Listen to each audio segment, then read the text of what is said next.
ओम शांति। बाबा कहते हैं कि अच्छे संस्कारों को धारण करना। तो आज हो रही है संस्कारों की बात, जिसमें कि सतो प्रधान दुनिया में सतो गुण ये 7 संस्कार रहते हैं, जो ही हमारे ओरिजिनल संस्कार हैं। इन्हीं संस्कारों को आज हमने गवा दिया है और जिस कारण से हम पतित, दुखी और अशांत हो गए हैं। अब परमात्मा फिर से हम बच्चों की सेवा में हाजिर हुआ है और कहते हैं कि बच्चे अच्छे संस्कारों को धारण करो, अपना पतितपना छोड़ना है और सेवा करने का पूरा लक्ष्य होना चाहिए। बाबा ने कहा कि हर एक आत्मा की ज्ञान दान दे करके उनके लिए अंधों की लाठी बनना है। हर आत्मा अज्ञानता के अंधकार में भटक रही है, उन अंधकारों से निकालने के बच्चे आपको बनना है निमित्त। सुनते हैं बाप दादा के 7/12/2022 के साकार महावाक्यों में बाबा बोले, मीठे बच्चे, तुम्हें अच्छे संस्कार धारण कर पतितों को पावन बनाने की सर्विस करनी है, अंधों की लाठी बनना है। प्रश्न में पिछाड़ी के समय कौन सी अवस्था आनी है? उत्तर में पिछाड़ी के समय निरंतर रूहानी यात्रा करते रहेंगे, बैठे बैठे साक्षात्कार होंगे, बाप और वर्षा याद आता रहेगा, वैकुंठ देखते रहेंगे। बस अभी हम ये प्रारब्ध पाएंगे, हर्षित होते रहेंगे, परंतु अच्छा पुरुषार्थ नहीं किया तो पछताना भी होगा। सजाओं का भी साक्षात्कार करेंगे। गीत है, रात के राही थक मत जाना, दूर सुबह की मंजिल दूर नहीं। ओम शांति। यह है रूहानी यात्रा। सबसे जास्ती महत्व इस रूहानी यात्रा का है। ये है ईश्वरीय भाषा अथवा भाषण। तुम भी भाषण करते हो ना। बाप कहते हैं सबसे जास्ती तो मैं भाषण करता हूँ, क्योंकि मैं ज्ञान का सागर हूँ और फिर पतित पावन सदगति दाता हूँ। तो ज्ञान से सदगति होती है। बाप कहते हैं वास्तव में मेरा नाम भी एक ही है, ज्ञान का सागर और सदगति दाता, तो एक को ही कहेंगे, बहुतों को तो नहीं कह सकते। दूसरे मनुष्य यह भी समझते हैं कि यह ड्रामा है, चक्र भी दिखाते हैं, परंतु चक्र की आयु भिन्न भिन्न दिखाते हैं। चक्र का भी ज्ञान चाहिए। लाखों वर्ष कह देते हैं चक्र की आयु। बाबा ने हम बच्चों को ज्ञान से 5000 वर्ष बताई है और दुनिया कहती है लाखों वर्ष है। तो बाबा कहता चक्र का ज्ञान भी सही तरीके से नहीं है, कोई बात का विचार भी नहीं कर सकते। बाप को कहते हैं सर्व का सदगति दाता, लिबरेटर। इतनी आत्माएं जो ऊपर से आई हैं, पहले यहाँ नहीं थी, फिर जरूर नहीं होगी, तो इतने सबको कौन आकर वापस ले जाएंगे? गाइड तो है ही एक परमपिता परमात्मा। गाइड अर्थात जो आगे रास्ता दिखाता चले। गाते भी है पतित पावन गाइड है, सर्व का सदगति दाता है। गुरु होता ही है तो गति करने वाला। गुरु को आगे, फॉलोअर्स को पीछे रखा जाता है। तो यहाँ ऐसी बात नहीं है। यहाँ तो बाप कहते हैं बच्चे तुम आगे चलो, क्योंकि गौशाला भी है ना। गौओं के पीछे पीछे ग्वाला रहता है, नहीं तो गौएं इधर उधर चली जाए। बाप भी पिछाड़ी में रहते हैं। आजकल भगत लोग समझते हैं आगे महात्मा जी हो, उनसे आगे जाना बेइज्जती हो समझते हैं। बाबा कहेंगे बच्चे तुम आगे हो, बाप को तो पिछाड़ी में सारी नजर करनी पड़ती है कि कोई खा ना जाए, गौओं को कोई माया रावण खा ना जाए। मिसाल है ना, शेर रे शेर, परंतु शेर था नहीं। तुम्हारे लिए भी कहते हैं कि ये बीके हैं, तो कहती हैं विनाश होगा, होता नहीं है, परंतु होना तो जरूर है। आगे चल मनुष्य समझ जाएंगे कि बरोबर विनाश का समय है। तुम बच्चे जानते हो विनाश किस लिए है, दुनिया को कुछ मालूम नहीं। अच्छा, महाभारत लड़ाई के बाद क्या हुआ किसको पता नहीं। तुम बच्चे भी नंबरवार पुरुषार्थ अनुसार जानते हो हमको बाबा की मदद है। तुम जानते हो बाबा आया है पतितों को पावन बनाने, तो बच्चों को भी यही सर्विस कर ऊंच पद पाना है। पतितों को पावन बनाना है, अंधों की लाठी बनना है, तो रास्ता बताया जाता है अल्फ और बे का। बस फिर पढ़ाई बहुत सहज है। झाड़ सामने खड़ा है, त्रिमूर्ति तो नंबर 1 है शिव के साथ। त्रिमूर्ति मशहूर है, शिव परमात्मा तो इनसे भी ऊंच है। वह तो फिर भी सूक्ष्म है, उनसे ऊंच है परमात्मा, परंतु उनका नाम रूप देश काल कुछ भी नहीं जानते। तुम बच्चे भी पहले नहीं जानते थे। दिन प्रतिदिन सब कुछ समझाया जा रहा है। अभी तुम समझ चुके हो हम आत्मा हैं, संस्कार आत्मा में ही भरते हैं, अच्छे व बुरे संस्कार आत्मा में ही हैं। बाबा हम बच्चों को संस्कार की स्मृति दिला रहे हैं। इस समय अच्छे संस्कार बहुत कम है, बाकी है बुरे गिरने के संस्कार। इस समय कोई के भी अच्छे संस्कार नहीं कहेंगे, जबकि है ही रावण राज्य। मायावी दुनिया में कोई अच्छे कोई बुरे तो होते ही हैं। कोई पाप करते होंगे तो कहेंगे इनके संस्कार अच्छे नहीं हैं।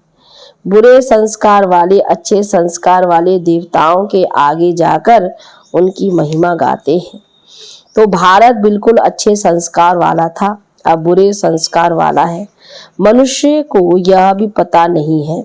बाप समझाते हैं जो ऊपर से नई आत्माएं आती हैं, पहले अच्छे संस्कार वाली होती है, फिर बुरे संस्कार हो जाती है, क्योंकि कोई संग के रंग में आ जाते हैं, किसी के अंदर यहाँ के खानदानी संस्कार आ जाते हैं। तो इस तरीके से फिर उन्हों को ही तमो प्रधान से सतो प्रधान जरूर होना है। किसके पूर्व जन्म के संस्कार आ जाते हैं। भारत के ही चित्र सामने हैं। बुरे संस्कार वाले बैठ देवताओं का वर्णन करते हैं, क्योंकि वह है दैवी गुण वाले और यह है आसुरी गुण वाले। समझते हैं विकार में जाना आसुरी स्वभाव है, इसलिए सन्यासी भाग जाते हैं। फिर कहते हैं मैं फलाने सन्यासी का फॉलोवर्स हूँ, परंतु सब तो फॉलो करते नहीं। तुम जानते हो ये देवी देवता पवित्र प्रवृत्ति मार्ग के थे, वही अब अपवित्र बने हैं। बाप समझाते हैं तुमने पूरे 84 जन्म लिए हैं, तो दैवी दुनिया और आसुरी दुनिया गाई जाती है। अभी तुम समझते हो रावण के कारण ही इतना दुख हुआ है। बाप सम्मुख समझाते हैं तुम ही पूज्य थे, सो अब पुजारी बने हो, फिर मैं आकर पूज्य बनाता हूँ।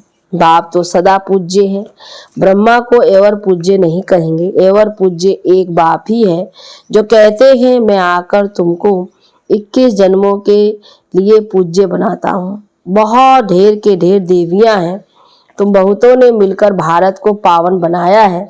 अब तुम्हारी बुद्धि में फर्स्ट क्लास नॉलेज है कि सृष्टि चक्र कैसे फिरता है। तो बाप ही सारा राज समझाकर अपने साथ रूहानी यात्रा पर ले जाते हैं। वह है स्पिरिचुअल फादर यानी आत्माओं का बाप।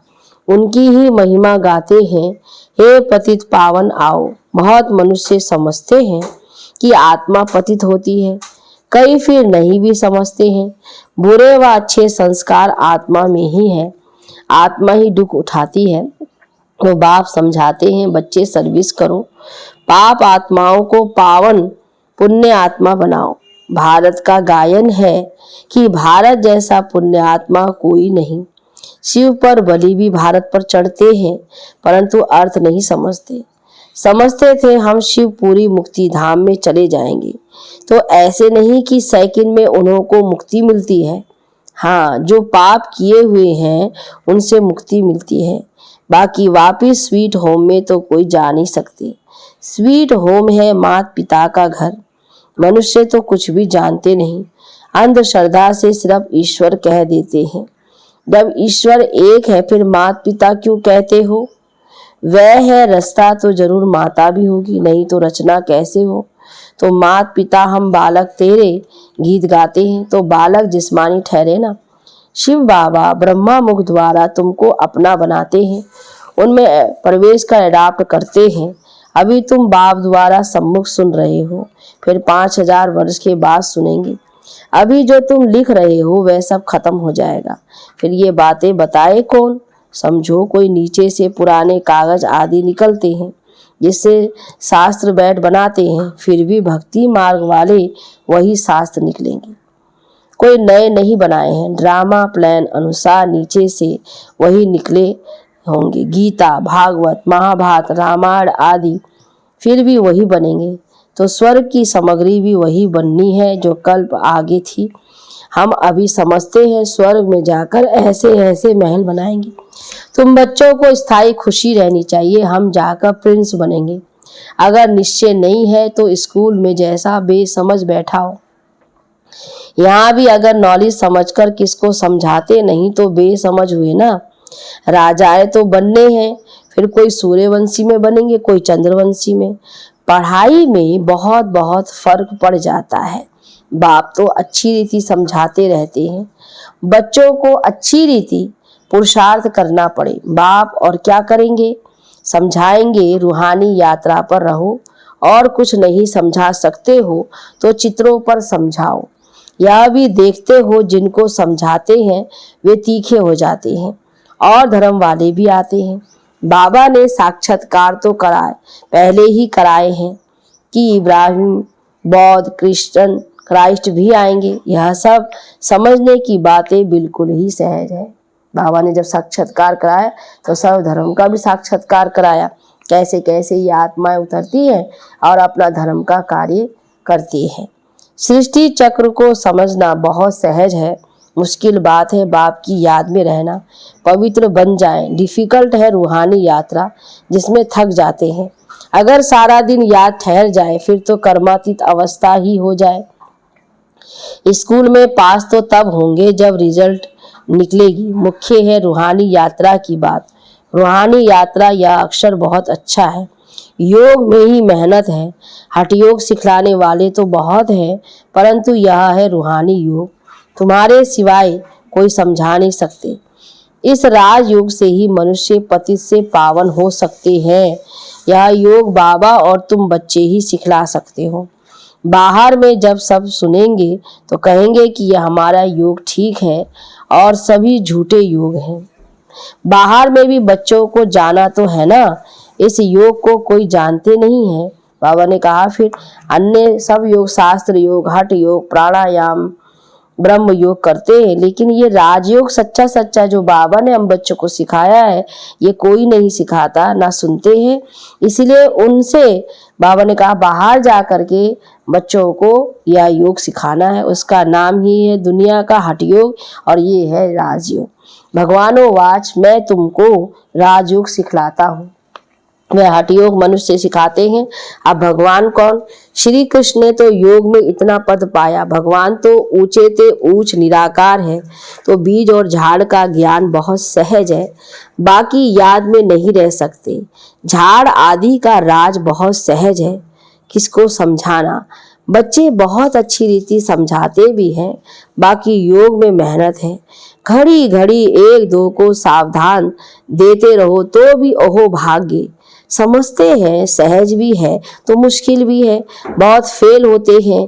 इसलिए कहते हैं हमको योग में बिठाओ, हमको शांति पसंद आती है। शांति का नाम सुना है ना। कोई कहते हैं निष्ठा में हमको शांति मिलती है, तो यह भी गपोड़ा है। आधा घंटा योग में बैठकर चले गए, वह कोई शांति नहीं, वह अल्पकाल की हो गई। शांति तब मिल सकती है जब गृहस्थ व्यवहार में रहते पवित्र बन रूहानी यात्रा पर रहे। ऑफिस में बैठे, घर में बैठे यात्रा करते रहे। जो अवस्था तुम्हारी पिछाड़ी में आनी है तो बैठे बैठे साक्षात्कार करते रहेंगे। बाप और वर्षा याद आता रहेगा, वैकुंठ देखते रहेंगे। बस अभी हम ये प्रारब्ध पाएंगे, पिछाड़ी में बहुत साक्षात्कार होंगे। पछताना भी यहाँ होगा जब देखेंगे फलाने फलाने क्या बनते हैं, हम क्या बनते हैं। सजाएं भी बहुत खाएंगे।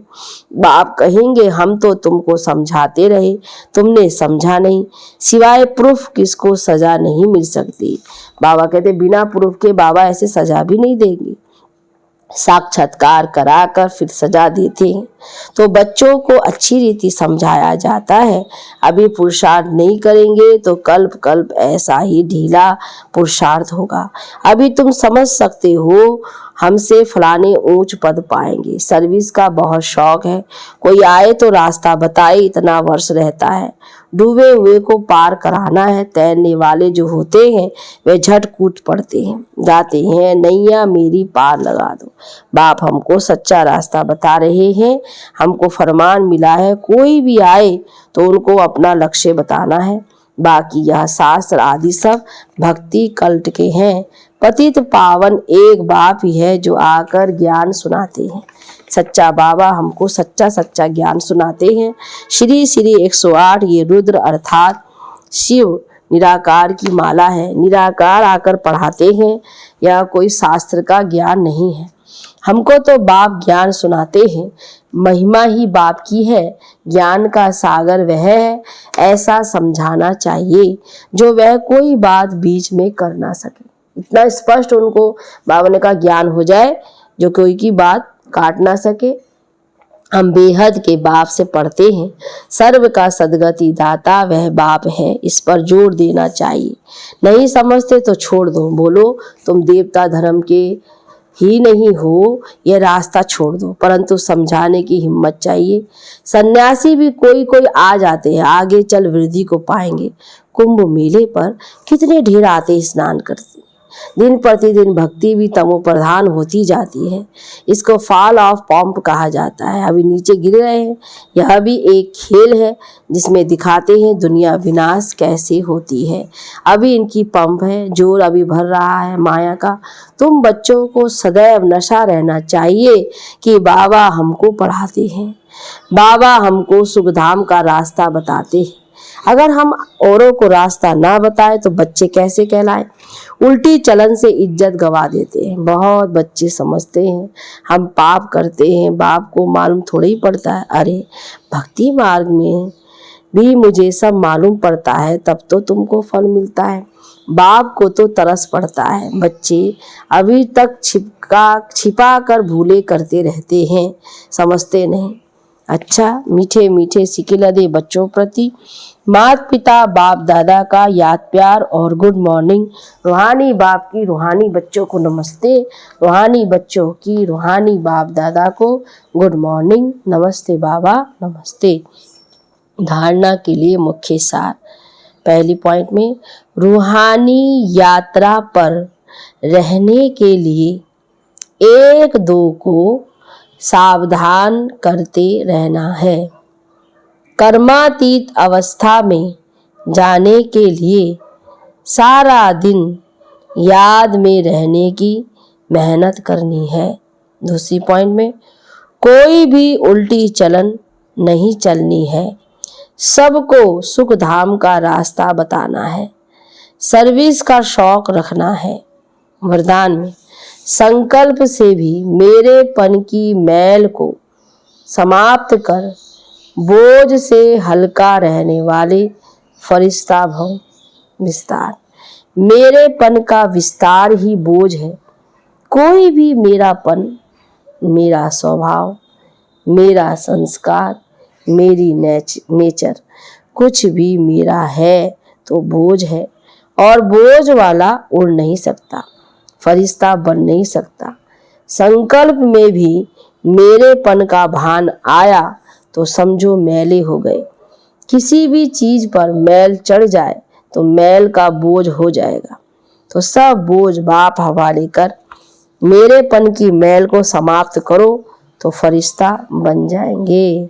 स्लोगन में हर परिस्थिति में फुल पास होने वाले ही मास्टर सर्वशक्तिमान हैं। अच्छा, ओम शांति, ओम शांति, ओम शांति।